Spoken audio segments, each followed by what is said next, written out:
woboko almataki Jaajabee ko gerransa ko almaduno libasi alo sabba keti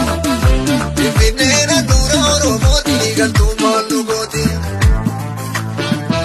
nuti ijoollee Oromooti hafuutuuf kadeemaa dhugooti nuti ijoollee abbaa gadaati tikaalaan gadaa maala baashii lolii seeni yaa woboko koota gaafa jiikii gomoko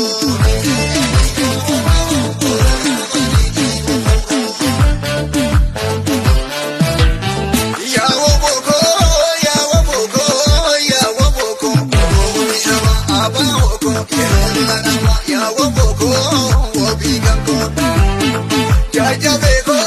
Jaajabee ko Jaajabee ko yaa jagna ko Jaajabee ko yaa jagna ko yaa geroo ko yaa geroo ko yaa geroo ko gerransa ko yaa geroo ko gerransa ko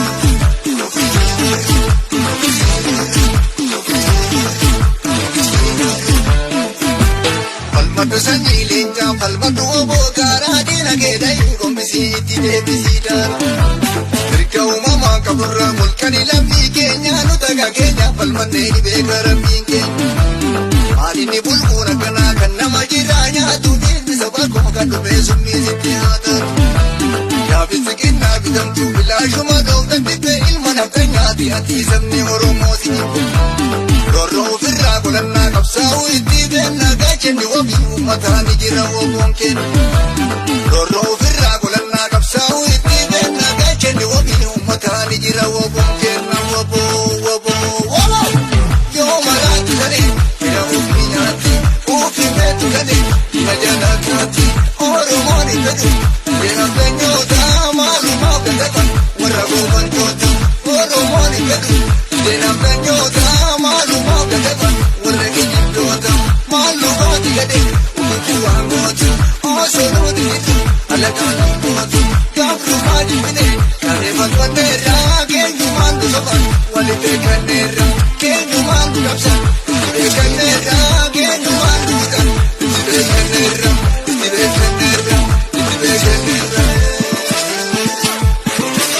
leenca bosonaa yaa woboko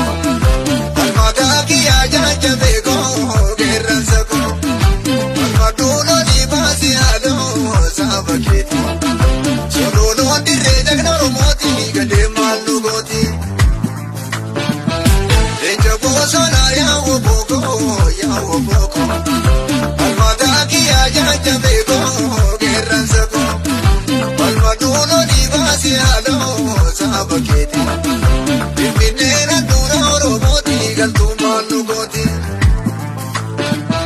nuti ijoollee Oromooti hafuutuuf kadeemaa dhugooti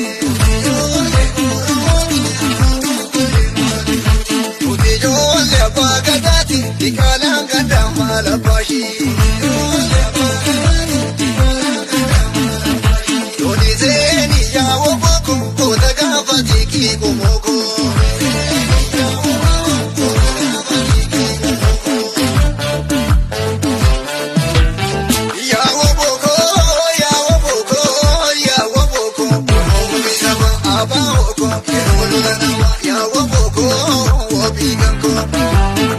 Jaajabee ko